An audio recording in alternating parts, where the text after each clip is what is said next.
दोस्तों नमस्कार। बिहिनिया संजय से मैं कौशल तिवारी।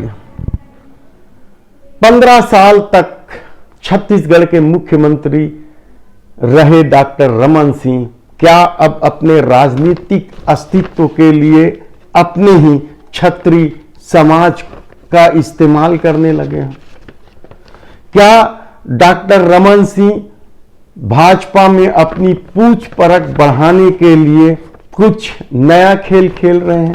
यह सवाल हम इसलिए उठा रहे हैं क्योंकि अखिल भारतीय क्षत्रिय महासभा का दशहरा मिलन और वीरांगना राष्ट्रीय अधिवेशन सम्मान समारोह हो रहा है। इस समारोह से या इस कार्यक्रम से एक बहुत बड़ा तबका दूर है समाज का, क्षत्रिय समाज का। क्यों दूर है? यह इसलिए दूर है क्योंकि अखिल भारतीय क्षत्रिय महासभा का विवाद कोर्ट पहुंच चुका है। इलाहाबाद हाई कोर्ट से स्टे मिला हुआ है इसके मोनो को लेकर, इसके नाम को लेकर, और दो फाड़ में बट रहे इस क्षत्रिय महासभा के एक कार्यक्रम में डॉक्टर रमन सिंह मुख्य अतिथि हैं। दशहरा मिलन के अवसर पर आयोजित इस कार्यक्रम की राष्ट्रीय अध्यक्षा श्रीमती नीतू सिंह के नेतृत्व में हो रहा है और दावा है कि इसमें देश भर के सभी प्रदेशों से क्षत्रिय समाज आएंगे, हिस्सेदारी लेंगे।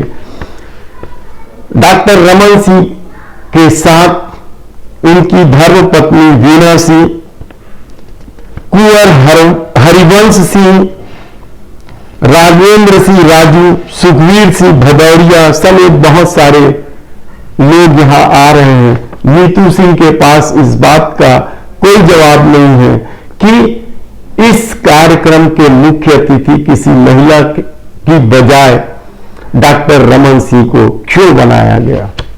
यह महिला सम्मान समारोह का आयोजन है लेकिन मुख्य अतिथि डॉक्टर रमन सिंह है। इधर हमारे भरोसेमंद सूत्रों का कहना है कि डॉक्टर रमन सिंह अपना अस्तित्व बचाने के लिए अब समाज की आड़ लेकर कार्यक्रम आयोजित कर रहे हैं ताकि उनका वजन भाजपा में भी बना रहे। दूसरी तरफ इस सम्मान से दूर रहने वालों का कहना है कि समाज को राजनीति से दूर रखना चाहिए और जब समाज के मोनो या नाम का मामला हाई कोर्ट इलाहाबाद में पेंडिंग है, लंबित है, तो फिर इस तरह के आयोजन का क्या अर्थ है उस बैनर से? इसे लेकर कई तरह का विवाद है। देखना है कि कल कार्यक्रम में कितने लोग आएंगे, डॉक्टर रमन सिंह अपने समर्थन में किस तरीके से ताकत दिखाएंगे, यह देखना होगा। दूसरी तरफ छत्तीसगढ़ में पेट्रोलियम टैंकर एसोसिएशन के हड़ताल की वजह से कई पेट्रोल पंप ड्राई हो गए हैं, सूखे हो गए हैं, वहां पेट्रोल नहीं है और जिन पेट्रोल पंपों में पेट्रोल है वहां लंबी लंबी लाइनें लगी हुई है, लोग परेशान हैं।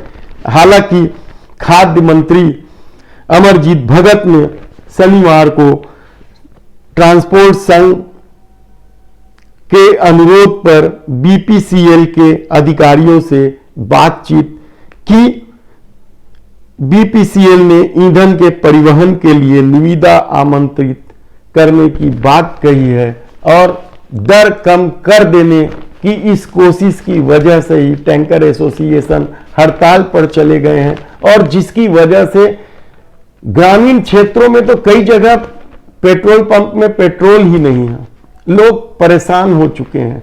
राजधानी में भी जिस तरीके से लंबी लंबी लाइनें लगना शुरू हो गई है, आउटर के पेट्रोल पंप तक में लंबी लंबी लाइनें हैं। लेकिन देखना है कि क्या कुछ होता है, कितना जल्दी इसका परिणाम सामने आएगा, यह समस्या सुलझेगा, यह सब देखने वाली बात होगी।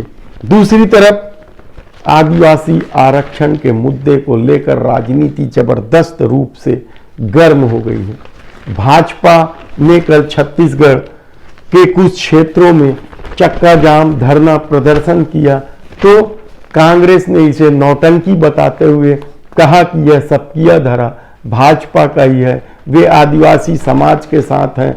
और कल ही मुख्यमंत्री के साथ आदिवासी समाज के नेताओं की, सर्व आदिवासी समाज के नेताओं की बैठक भी हुई है और इस मामले में क्या कुछ हो सकता है इसे लेकर रणनीति बनाई जा रही है। लेकिन इस सबसे इतर सबसे दुखद खबर तो ये है कि बच्चा चोरी का जो अफवाह सोशल मीडिया के माध्यम से फैलाया जा रहा है और उसकी वजह से छत्तीसगढ़ में कई जगहों पे बच्चा चोरी के शक में लोगों की पिटाई हो रही है। यह दुखद घटना पुलिस क्यों नहीं रोक पा रही है, अफवाह फैलाने वालों को क्यों गिरफ्तार नहीं कर रही है, यह समझ से परे है।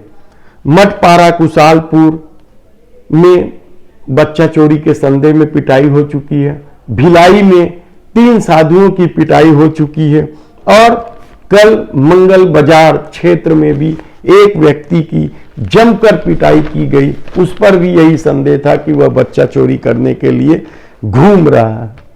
इसके अलावा बूढ़ापारा से धरना स्थल हटाने के लिए वहां के आसपास के लोगों ने जो नागरिक समिति बनाई है वे सब धरना देने लगे हैं तो बच्चे हेलीकॉप्टर की सैर कर रहे हैं। माध्यमिक शिक्षा मंडल द्वारा जो परीक्षा आयोजित की जाती है 10वीं और 12वीं के जो बच्चे मेरिट लिस्ट में आए हैं, टॉपर हैं, उन बच्चों को भूपेश बघेल की सरकार ने हेलीकॉप्टर से घुमाने का जो वादा किया था उसे पूरा किया गया और कल करीब लगभग 119 बच्चों को हेलीकॉप्टर से घुमाया गया था। वहीं मुख्यमंत्री भूपेश बघेल ने बढ़ते अपराधों पर गुस्सा दिखाया। कलेक्टर एसपी का कॉन्फ्रेंस ले रहे थे वे। हमने कल ही बताया था कि जिस तरीके से विभिन्न थानों से शिकायतें मिल रही है पुलिस प्रताड़ना की, आम लोगों को परेशान किया जा रहा है, अपराधियों को संरक्षण दिया जा रहा है, शायद इस खबर का असर हुआ है कि मुख्यमंत्री भूपेश बघेल ने कल कलेक्टर एसपी को जमकर फटकार लगाई है और एसपी से कहा है कि वे खुद रात्रि गश्त पर निकले और देखें कि क्या कुछ हो रहा है। धन्यवाद।